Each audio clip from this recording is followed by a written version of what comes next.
and manufacturing services delivered more sustained performances. Revenue from operations grew 10% over the corresponding quarter last year, broadly in line with the shape of growth we expected through the year. So as we look around the world, we're seeing good market opportunities, and barring any major impact from COVID here or in our client markets, we see the outlook as a positive one as we start the run into the end of the financial year. EBITDA for the quarter was up 12% to 216 crore, while profit after tax was up 2% to 104 crore over the corresponding quarter last year. The PAT performance reflects an anomaly in the effective tax rate that Sibaji will cover in more detail in his comments. But overall, I'm pleased with the development of the business through the third quarter, and I think it positions us well to have a strong end to the year. As you know, the fourth quarter is typically our biggest quarter, and this year looks to be no exception. Looking back over the third quarter, the key highlight was the renewal. It was the 5-year renewal of the long-standing contract with Amgen, and this comes on the heels of the 10-year contract extension signed with BMS last year. These contract extensions confirm the stability of the relationship, I think, with both of these key clients, but also provide a very clear perspective on the future of our dedicated centres. The scope of the Amgen contract extension includes integrated drug discovery and development solutions and leverages a broad range of technology and capabilities. While the SARC Centre, the Syngene Amgen R&D Centre, was established in 2016, actually our collaboration goes back much longer than that, back to 2012. We're really committed to continuously work closely with Amgen's global scientific teams and look forward to SARC playing an increasingly important role in supporting Amgen's R&D activities and for the benefit of patients around the world. As part of the contract extension, we will be building a dedicated laboratory to provide additional capacity for scaling up active pharmaceutical ingredients. So the contract extensions with Amgen and BMS, the two biggest dedicated centre clients, provide us with a really sound foundation for future planning and investment, and also these multi-year contracts really give us predictable cash flow, which is always welcome. Turning now to the fourth quarter, I'm conscious of the spread of the new variant of the coronavirus. We've put heightened safety measures have been implemented at all of our facilities, and we've made very good progress on our staff and family members vaccination scheme, with well over 90% plus of staff now fully vaccinated. In addition to our COVID-19 control measures, we're benefiting from the systematic investments we've made previously in digitisation and automation, and they're really playing an important role in business continuity and helping us keep to high operational levels, even in a pandemic context. And in terms of sort of coronavirus itself, some of the research things we do, we continue to work with clients on diagnostics, treatments and vaccines, and we're also, as you know, continuing to manufacture remdesivir to support the Indian government and provide supplies to Indian patients. We're just changing tack now. As we look ahead to the end of the year, we see a largely positive outlook, positive that we're maintaining normal operational levels, positive that we can see clear signs of our clients, particularly in the US and Europe, being able to sustain near normal operations themselves despite the pandemic, and that's creating a stable demand environment, and I think the opportunity for further growth in coming quarters. And positive, as I mentioned earlier, that with a busy quarter to the end of the year, and this positions as well for a stronger end to the year than the growth we've seen in the third quarter. Based on the development of the business in the year to date, and in anticipation of a more robust fourth quarter, we're upgrading our full year revenue guidance for growth now from mid-teens, as we guided you in April, to high teens, with PAT growth in single digits. And Sibaji will talk a little bit more about this in his remarks.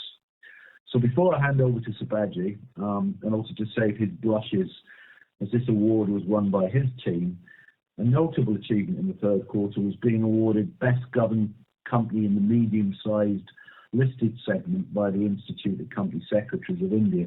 As you know, the Institute's recognised for the high standards they advocate to drive good governance in the corporate sector, and the endorsement of such a prestigious body is always welcome recognition for the hard work that our company secretarial team do under Sibaji's leadership. So now let me summarise. So in conclusion, we delivered a sustained performance in the third quarter in line with our expectations of phasing for the year. We're on track and fully prepared for a busy fourth quarter. 2 key strategic client partnerships were extended and expanded. This brings additional predictability and stability for future cash flows from our dedicated centres. COVID-19, I think, remains a concern for everyone, but our safety protocols combined with the immunity provided by high levels of vaccination mean that our operations are as resilient as possible to the pandemic. And finally, and I think against a backdrop of positive performance for the first 3 quarters, we've raised our full-year revenue growth guidance. So with that, let me hand over to Sibaji to give you more details on the financials. Thank you, Jonathan, and a very good afternoon to you all. I'm happy to take you through our results for the third quarter, followed by the year-to-date ending 31st of December 2021.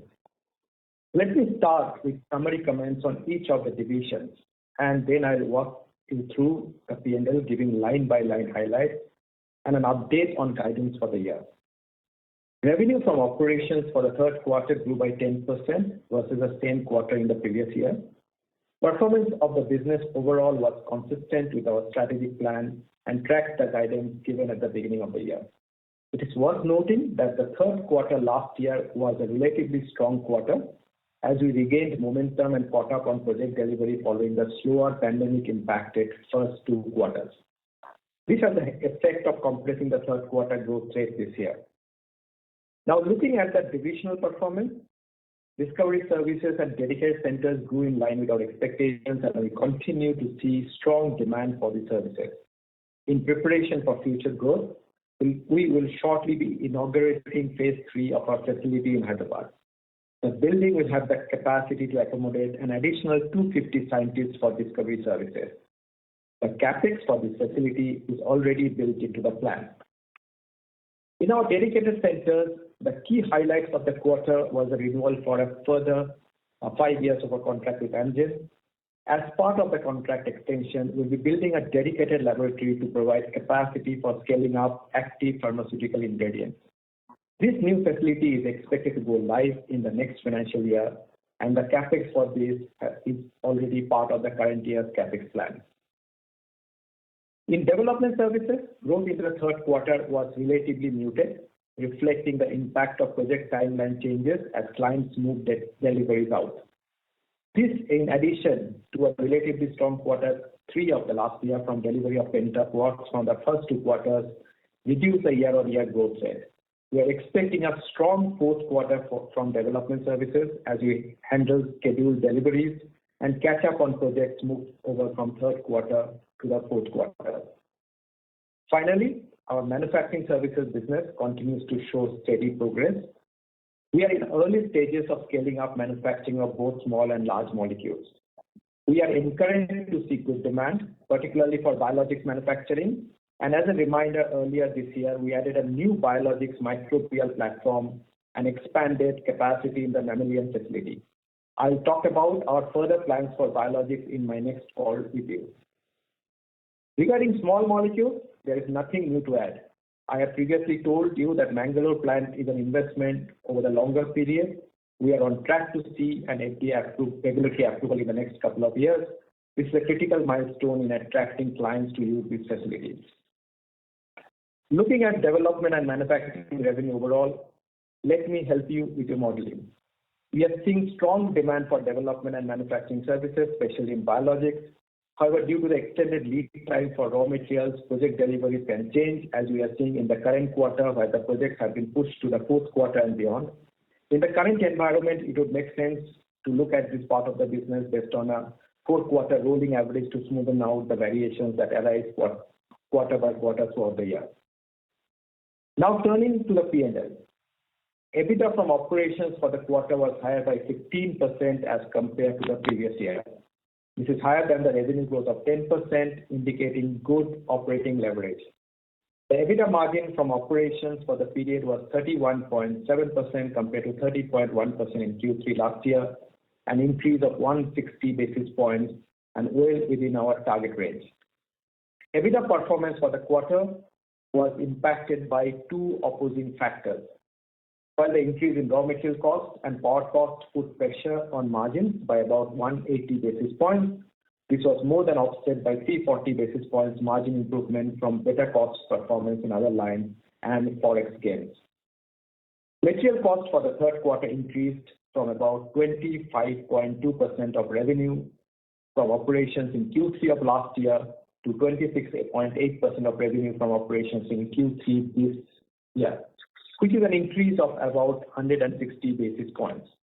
Apart from seeing price inflation in raw materials and logistics costs, which explains about 1/4 of the increase, and also taking into account our deliberate stockpiling in anticipation of supply chain disruption, we are also doing more early-stage projects, which typically consume more raw materials. Although in the short term this impacts the P&L, it is a positive lead indicator for the business in terms of new opportunities in the pipeline. The changing mix of projects, the price inflation on raw materials will continue to have an impact on overall raw material costs and hence margins in the short term.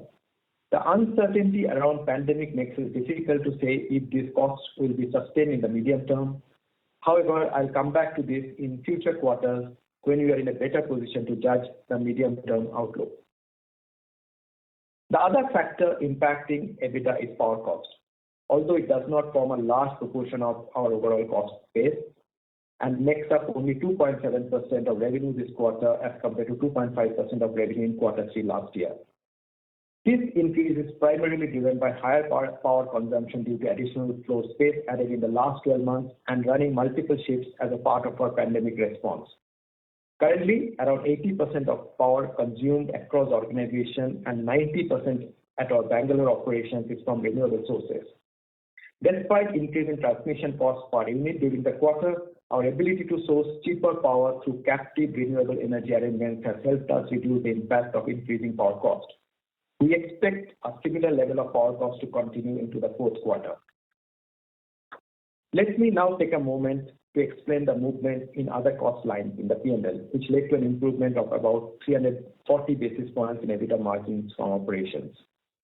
Firstly, during the quarter, staff costs increased by rupees 13 crores, which is an increase of about 7% to rupees 189 crores as compared to rupees 176 crores in the same period last year.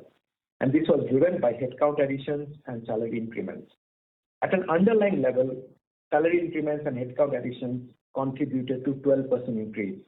However, what will not be visible in the reported financials is that this increase was offset by a reward program for staff in Q3 of last year for their support during the pandemic.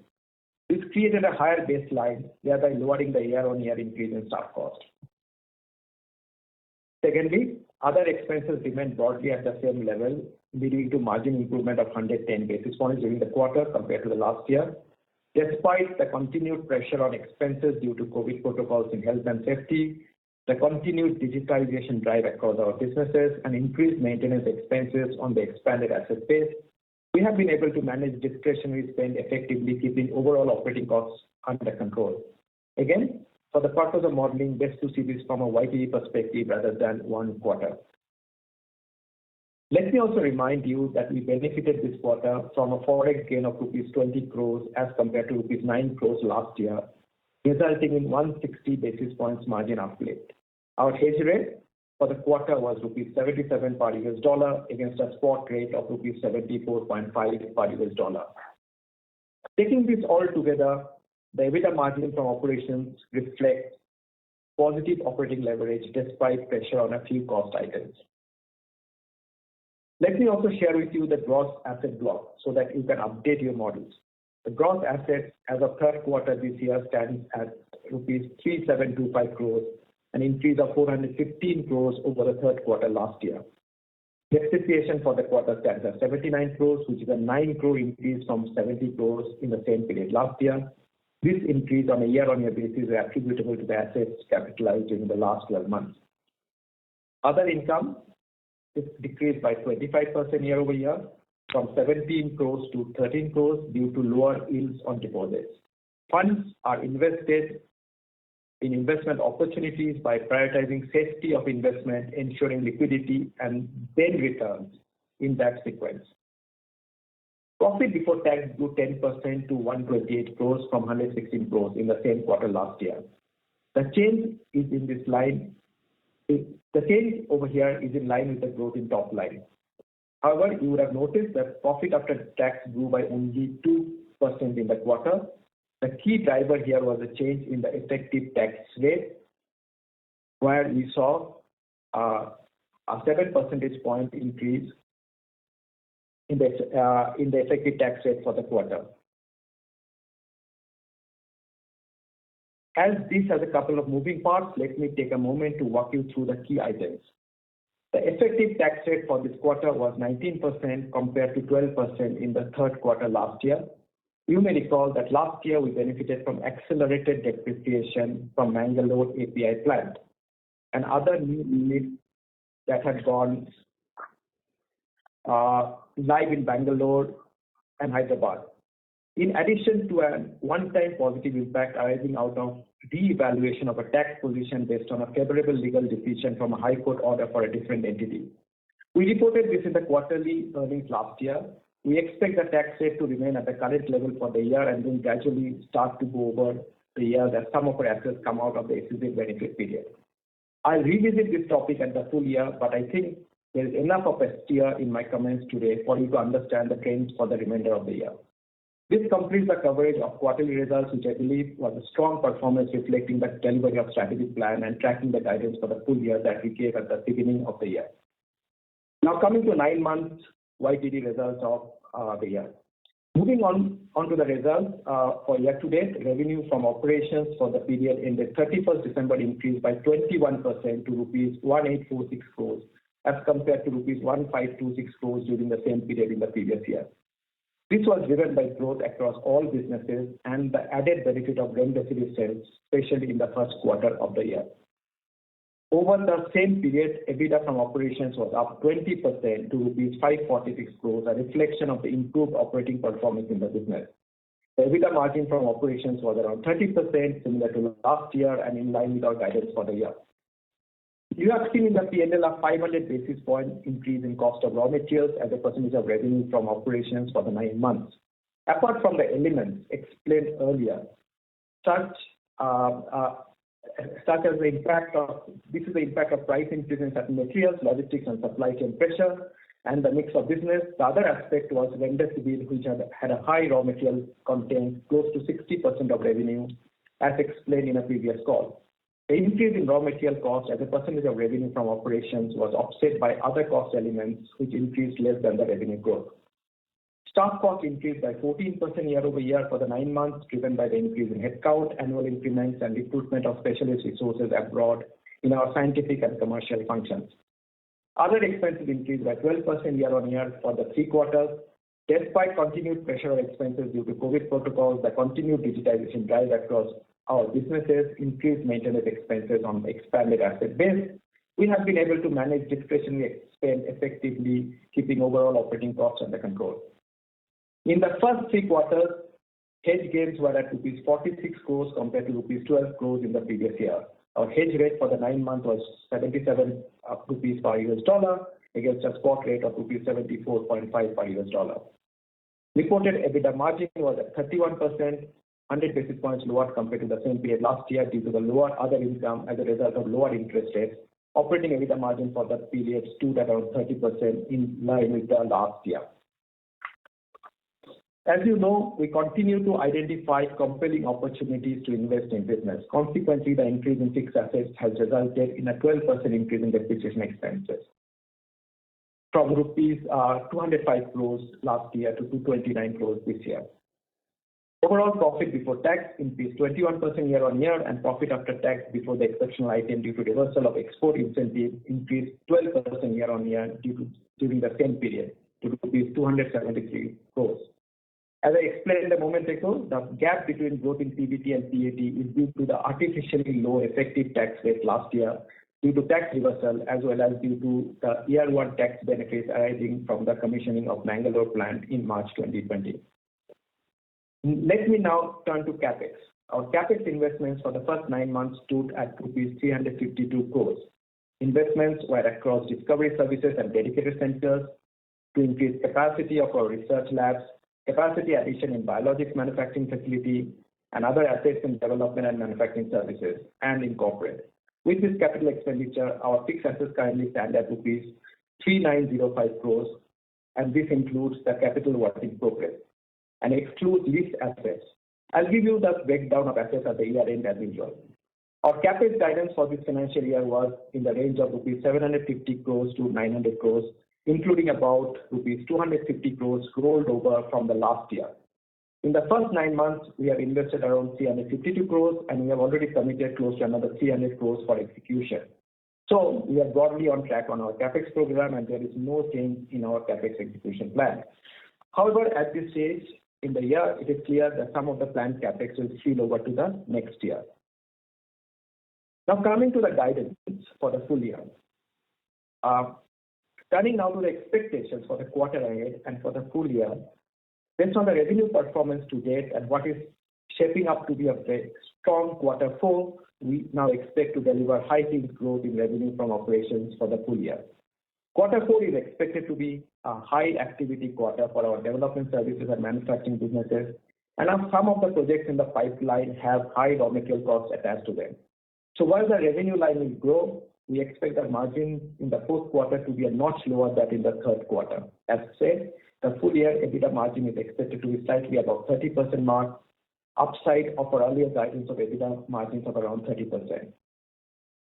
We expect profit before tax to grow at mid-teens year over year. We believe that this is a more helpful measure of profitability growth for this year in view of the low effective tax rate applied last year, which I have already mentioned.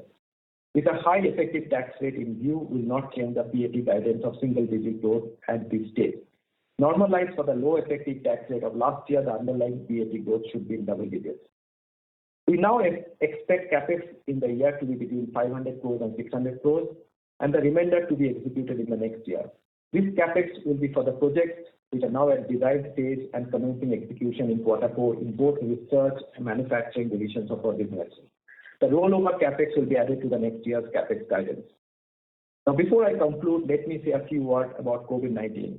As Jonathan said, with a high percentage of employees now fully vaccinated, we are hopeful that we will be able to navigate the challenges posed by wave 3 of the pandemic, and this is the basis of raised guidance shared today. So to conclude, the business is on track. It has shown considerable resilience in the face of the pandemic to date, which gives us a level of confidence for the quarter to come. With people, materials, and plan in place, we are set to deliver a strong set of financials for the full year. Thank you, and we can open for questions now. Thank you very much. We will now begin the question and answer session. Anyone who wishes to ask a question may press star and 1 on the touchtone telephone. If you wish to remove yourself from the question queue, you may press star and 2. Participants are requested to use handsets while asking a question. Ladies and gentlemen, we will wait for a moment while the question queue assembles. The first question is from the line of Harith Ahmed from Spark Capital Advisors. Please go ahead. Good afternoon. Thanks for taking my question. My first question is on Mangalore facility. Sibaji commented that we're on track to achieve US FDA approval for this facility in the next 2 years. So I'm trying to understand what are the key milestones from now to receiving approval from the US FDA. What are the key developments that we should be tracking related to Mangalore? And then what exactly would trigger an inspection by the FDA? Would it be a filing by one of our customers? Any clarity on this? Yeah, exactly. Yeah, no, I think your question gives the answer actually, which is the thing that triggers it is a filing by a customer to bring a product through for FDA approval. So it's not in our gift; it always sits with your clients. What we're signaling to you is that we've got a pathway, we have a molecule that we're working with a client on that we think probably results in triggering an FDA inspection. Sibaji, remind me of the timescales that we've guided the market on. We set around 24 months about 2 quarters back, so it's between around 18 months from now on. We should be able to run through this process. Okay, so that's it. I don't think there's anything else that you can track externally. We just have to wait for that to happen. Once it triggers the FDA inspection, I'm sure we'd tell you about that at the time and then tell you the outcome. And I think that then starts to reposition that facility. As you know, one of the things that customers look for is not just great infrastructure and capability, but also prior regulatory approved facility that has a lot of value in the marketplace. That then becomes a potential inflection point for building more business for it. So it'll be steady as she goes between now and then. I don't think there's anything else you can track. We'll update you at the point we do or don't reach FDA approval. Does that make sense? Yeah, that's helpful. Thanks. My second question is on remdesivir. We've seen some upsides from remdesivir supplies, especially in the first quarter. Now, given the Omicron wave that we're seeing in the country currently, should we expect more supplies in the fourth quarter? And then I'm also trying to understand if this was a material contributor in the third quarter. Yeah, no, that's a reasonable question. Gosh, I'm not sure anybody's in a position to prognosticate around how the pandemic evolves from here. I think it is safe to say that we'd expect more contribution in the fourth quarter, and that's one of many factors in the guidance upgrade that we gave today, increasing our guidance for revenue growth for the full year. Is it a material contributor? No, I wouldn't really say it's a strategically material part of our business. The pandemic, it's a response. I think actually it's a moral obligation. If you've got capability that helps countries, society, patients in a pandemic, it's the right thing to do. So we're very happy to be part of the global response that Gilead has put around their product remdesivir to be a voluntary license holder. I think it's a set of work and it's a business that will be in while the pandemic endures. But there's no reason to think we'll be doing it post the pandemic. I mean, it's a voluntary license arrangement that's linked to that. But more broadly, being a manufacturing capable business is strategically one of the things that we are reshaping Syngene around. So that over the years, we've grown from being principally a chemistry-focused discovery organization to now being a fully integrated drug discovery organization, a development-capable organization, and a manufacturing-capable small molecules and large molecules. And that's really the strategic pathway for the company. So I think we'll be in manufacturing for the long term. I think we'll be in remdesivir for as long as the pandemic endures. It does contribute to the business, but it's not a material driver to our strategy. Understood. That's helpful. Thanks. Thank you. The next question is from the line of Surya Patra from Phillip Capital. Please go ahead. Yeah, thanks for taking my question. So my first question is on the Syngene, the integrated drug discovery platform, so which possibly has supported us in adding new customers. So how is it different from the traditional business model that we have been having for the drug discovery at all? Okay, that's a good question. Well, I think as the whole CRO industry has matured over the 20, 30 years of its existence in the discovery space, you started out with standalone siloed services. So particular bits of chemistry that were outsourced, but most of the chemistry remained with the client.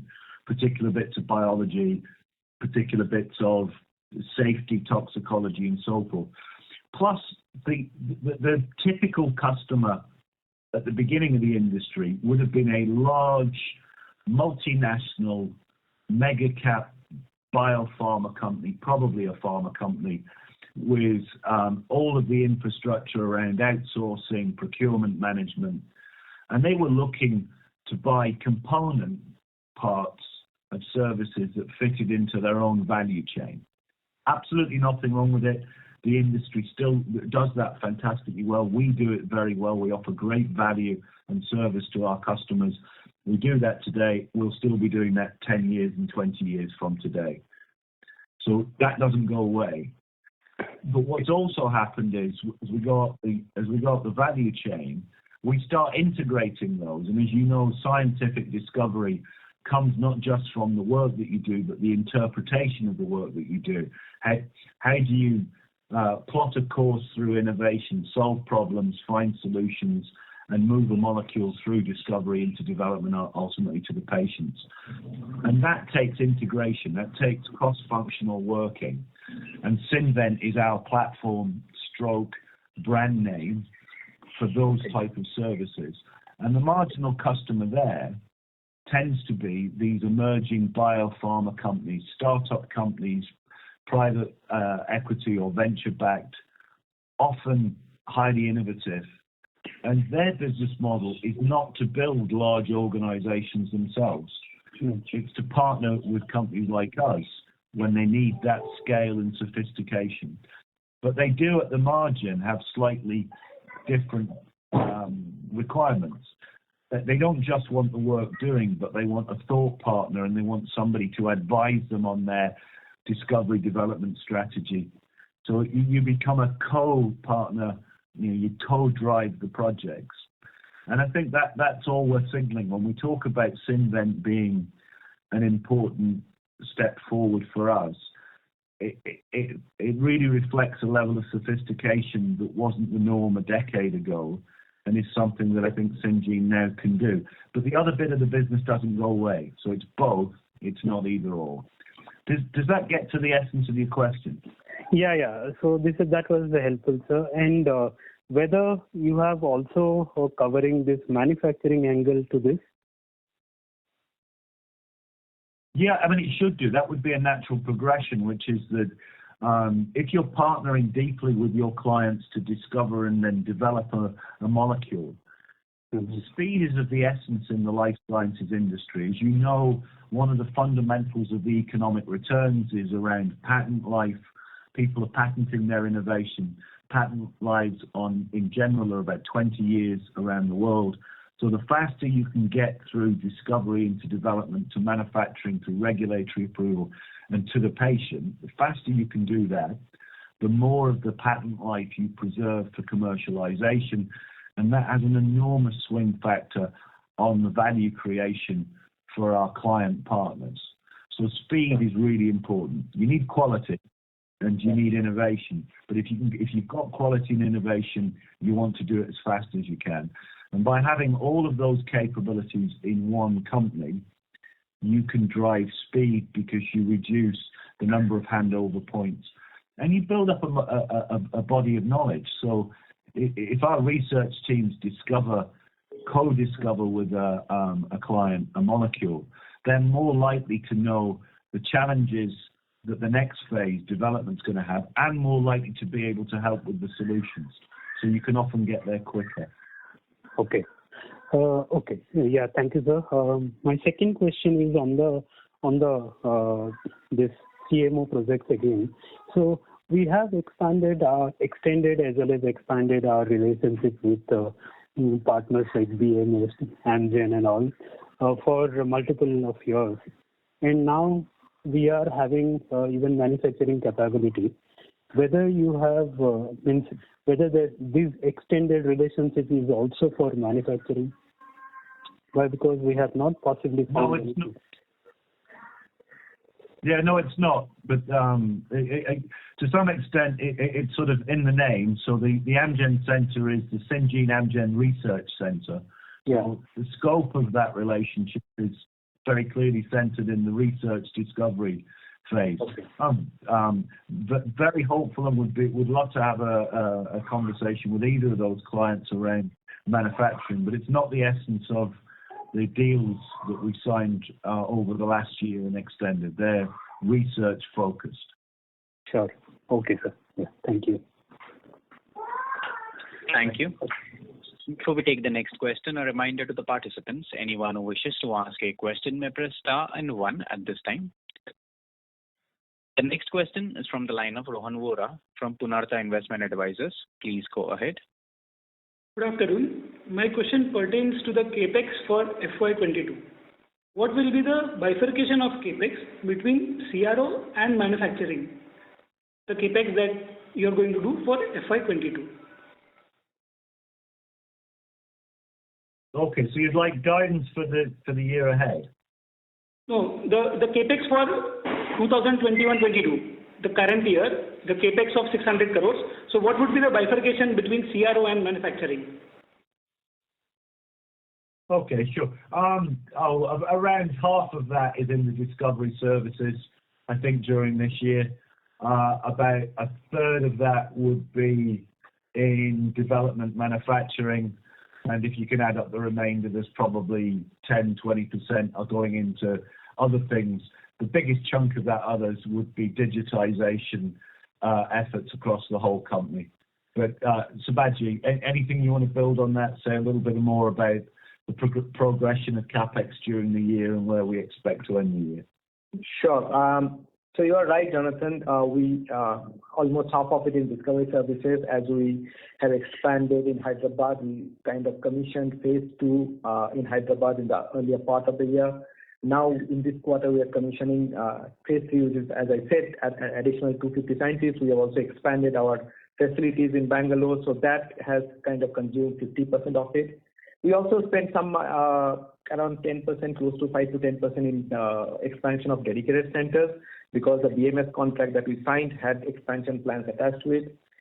The rest you have already said, Jonathan. The rest is development manufacturing, and close to 10% is other CapEx, including digitization. So that's broadly the lay of the land.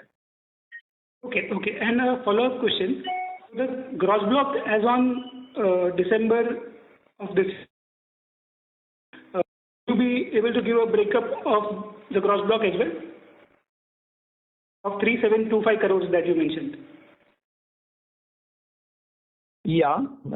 So you want a breakup of that gross block, right? Right. Generally, what we do is we give that breakup at the end of the year. But if you want it for modeling inputs, you can get in touch with us at our side. But typically, we have already given it last year, and you can add this I just said, and you'll get it for cumulative YTD. Yeah, I think that's probably the best way to go, Sibaji. So please, talk to the IR team. They'll give you an update of what we said at the beginning of the year. If you take Sibaji's comments, you can back into it reasonably easily. Sure. Thank you. Thank you. The next question is from the line of Charulata Gaidani, an investor. Please go ahead. Yeah.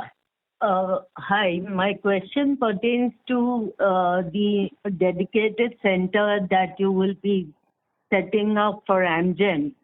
The entire 250 additional people will be for this center, and how much capex will go in for the Amgen center? Okay. Sorry, maybe we've miscommunicated, or you've misinterpreted what we were saying. There's not a new center for Amgen. The relationship with Amgen is over a decade old, and we've been running a dedicated center for them for most of that decade. What we announced this quarter was the renewal of that contract. So it's not a new infrastructure, it's just a renewal of the contract, and that's for a further 5 years. So the current center with the current staff now has certainty that we'll continue in that relationship for another 5 years. I think that the 250 people that you're talking about, that's in Hyderabad, not in Bangalore, and that's a new building that's coming up at our campus in Hyderabad that should be up and operational, I think, towards the end of this year into the beginning of next year. And we're just flagging up that has the capacity to accommodate a further 250 scientists. And hopefully the difference between those two you can now see. Does that make sense to you? Yes. Yeah. Thanks for the update. Thank you for your question. Thank you. The next question is from the line of Shreya from Roha. Please go ahead. Hi.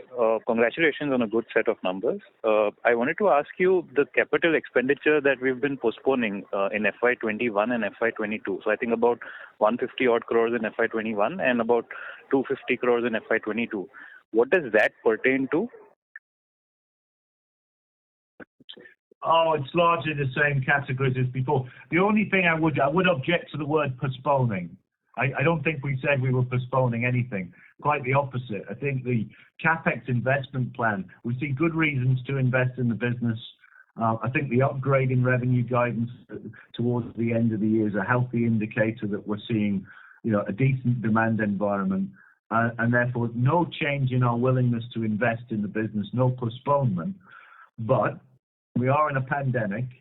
CapEx is often building work. Buildings seldom get delivered early, but sometimes run a little bit slower. And I think that's probably the key explanation for why the CapEx numbers, the amount of investment 9 months to date is a little bit lower than we thought it would be. But it's no change in strategy, no change in willingness to invest. Yeah, and just to add to that, whatever we rolled over from last year was included in our guidance this year, and the same has already been executed. So it's a matter of phasing out, and it's not a matter of postponement, as Jonathan pointed out. And just to clarify, does that mean it's part of discovery service itself, or is it part of some other segment? No. The comment we gave you was that the CapEx is being applied across all elements of the business. We're investing in discovery services, development services, and also in manufacturing and dedicated centres. The broad shape of it year to date, and I think this will probably be true for the full year, about half of the CapEx has gone into discovery services. About a third of it has gone into development and manufacturing. And then the remainder, which mathematically should be somewhere between 10 and 20%, has gone into a range of things, including a big chunk in digital.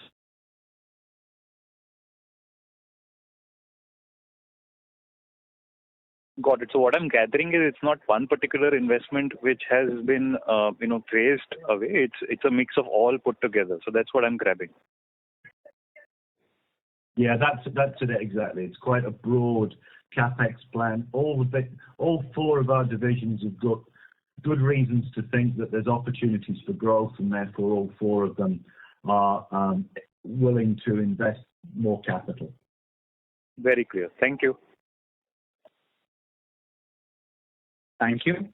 The next question is from the line of Prakash from Axis Capital. Please go ahead. Yeah, hi. Thanks for the opportunity. Good evening to all. My question is on, the thought process in terms of, building capacities.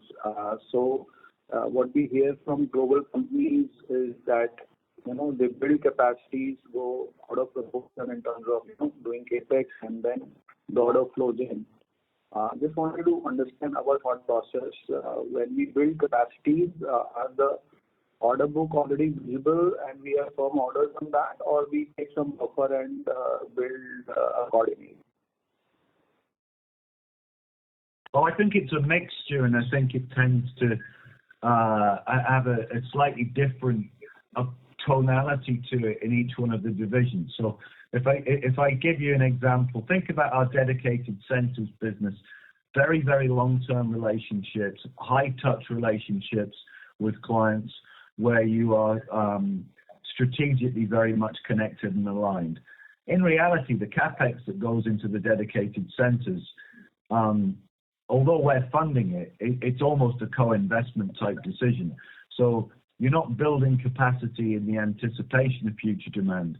You're building capacity because you've got a client who's sitting in a meeting room with you, actually saying, this is what we want to do next.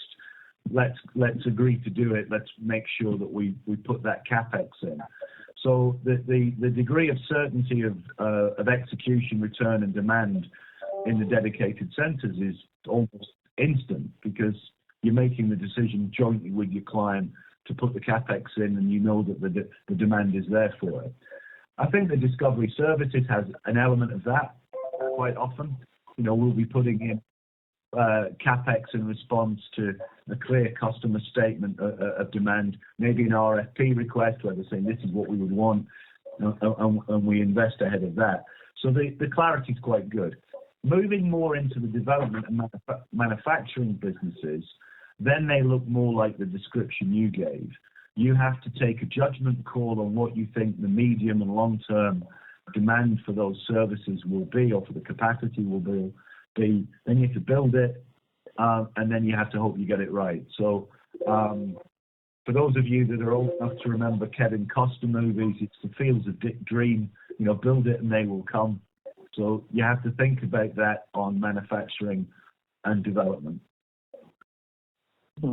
Understood. And secondly, we've been hearing globally that there is some disruption among the large CRO players. Are we able to see some trickle-down benefit? Are you seeing increased inquiries, and how's the order book looking for fiscal 23, please? Yeah, say a little bit more. You say you're hearing globally with the CROs. Which CROs? What context? No, I mean some of the the Chinese CRO, we heard they are having some scaling issue or quality issue. So I mean, have you seen some increased inquiries because of that, and see some business coming in, or how do you look at it? No, I'm not. Disaggregate my answer. I think my comments were reasonably positive about saying, look, as we've all learned to live with the pandemic, vaccination programs around the world, particularly in Europe and the US, are making good progress. Those are our key markets where the demand comes from. As they get into a more normalized way of operating, then I think we're seeing positive demand signs across all four of our business segments. As for, is that caused by disruptions in CROs in China? No, I don't. I'm not aware of that. I haven't seen that. I would put it down to more just healthy demand on the client side.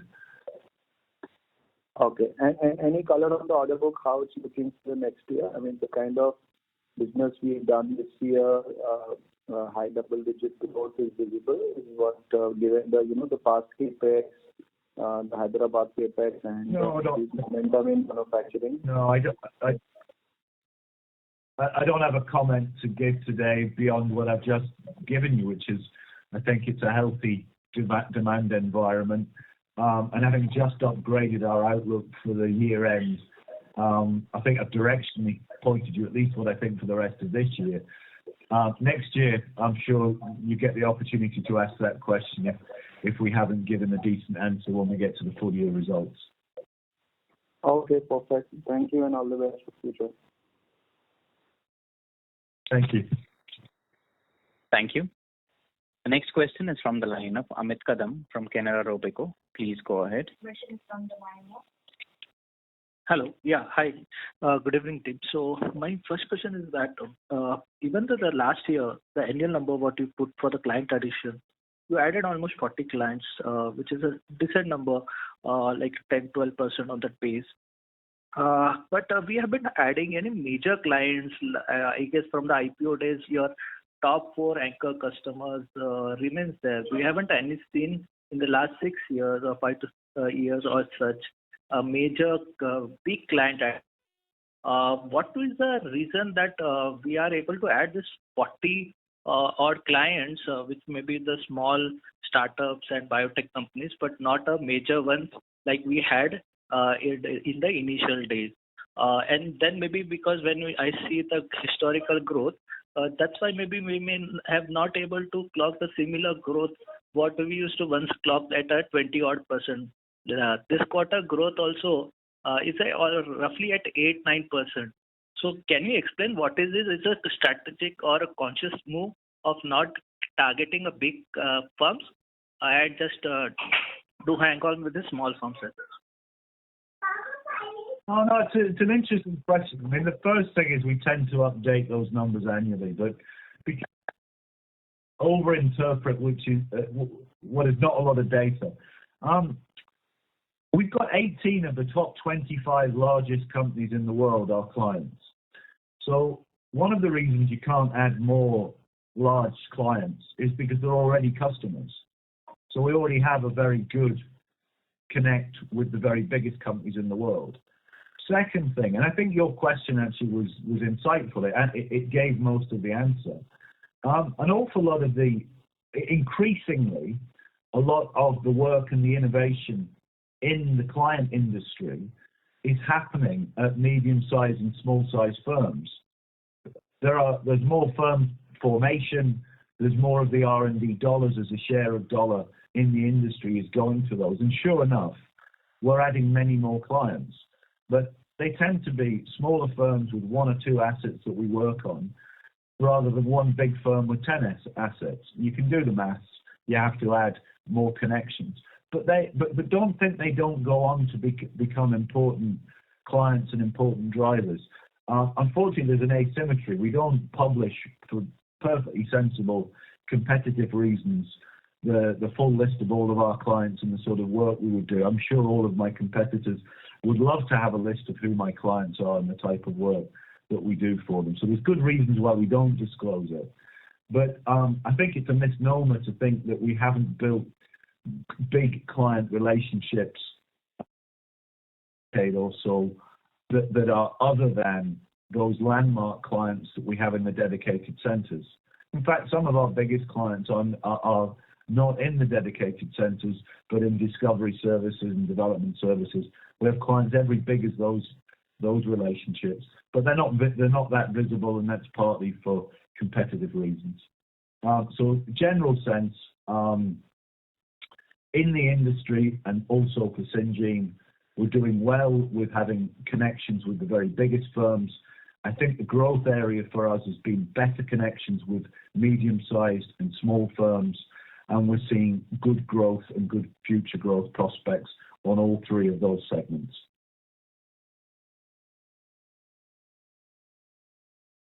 So maybe just to extend this question and trying to understand, because during the IPO days or reading through your RHPs, the outsourcing CRO industry was highlighted to be like growing at 11.8 to 12%. Has the dynamics of that industry changed? Which is and because that time when the industry was growing at, it's shown as to be growing at 12%, we growing at high teens. Has the dynamics changed, which is like leading us to now grow at like a 12, 13 or mid-teens? So the industry growth itself has come down. I mean, in the quarter we grew at 10%, but I've just guided you that we're going to grow in the high teens for the full year. So, you know, the revenue growth over the course of this year is high teens, which is exactly the number you quoted as back at the IPO, albeit that predates me. I mean, you're going back 7-8 years or so there. So I don't think the industry dynamics have changed. I just paraphrased, you know, replayed back to you the numbers you gave me. The outsourcing growth in the industry is in high single, low double digits, 9, 10, 11, 12% per annum. True a decade ago, largely true still today. Our growth, high teens, that tells you we are gaining market share, outperforming the rate of growth of our industry. True 7 or 8 years ago, true today. Okay. Can I ask one more? Can I go ahead? Yes. Yeah. So one more thing on this. Does our Mangalore API plant had or has a tax benefit?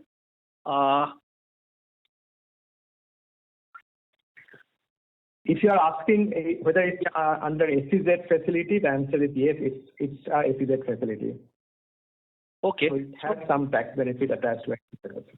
So that benefit has already started, because it is something which I understand is that once you commission, then it's like a time buckets where you will be like getting maybe 100% or 50%. That's how it trickles down.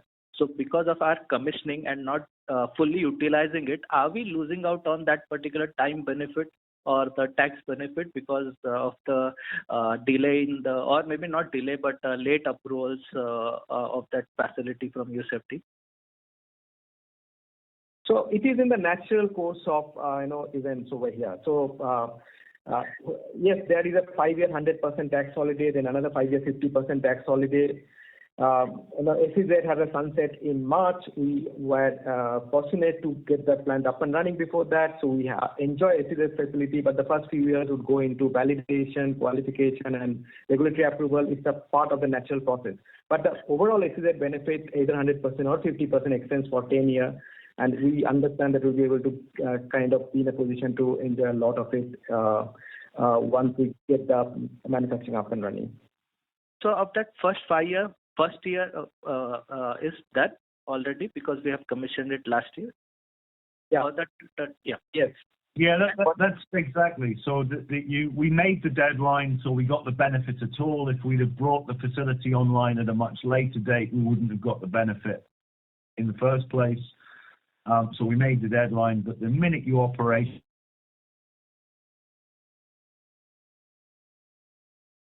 inbound tax benefit, that seems a perfectly reasonable way to go about it from a government taxation strategy point of view. And we're benefiting from that every day. We look forward to benefiting it more as we grow that business. Okay. So, but if we bring more top line to it, I guess the tax benefit will be much more. You will be able to encash or take that opportunity much at a larger level. So, if like US FDA may take time for like, or it may trigger through only product inspection. Is there some other alternatives, like maybe European regulators are much faster, or Canadian regulators are much faster? Is it possible to fill that capacity by targeting the developed market customers, but not over relying on USFDA, because we don't know how things will play out from their side? Yeah, no, that's an absolutely fair comment, and that's in fact what we do every day as part of the the operating business strategy. The significance only of the FDA is that it tends to be one, it's still the largest pharma market in the world, the US, and therefore it's often the market of choice for our customers. When they're looking where do they want to launch their product, they often prioritize launching it in the US, high on their wish list. So there is some significance to that. Europe, just as good. Again, love to have a pathway through to European approval, but exactly it's the same dynamic. The act that triggers the regulatory inspection is the filing of a product by our customer, not by us. So we can't trigger it; they have to trigger it, and you can see that's why we're trying to push on all of those fronts. But yeah, your question's right. We're not limiting our activities to just the FDA. We're also trying to find clients that want to take a molecule through to Europe, Japan, Canada, Brazil, you name them, any of the major regulators around the world. Thank you. Ladies and gentlemen, due to time constraints, that was the last question. I now hand the conference over to Ms. Neha Shroff for her closing comments. Over to you, ma'am. Thank you everyone for joining today's call. Hope we have answered your questions. If there are any further queries, please do get in touch with our team and we'll be happy to get back to you. Have a good day and thank you once again. Thank you. Thank you. Ladies and gentlemen, on behalf of Syngene International, that concludes this conference call. Thank you all for joining us, and you may now disconnect lines.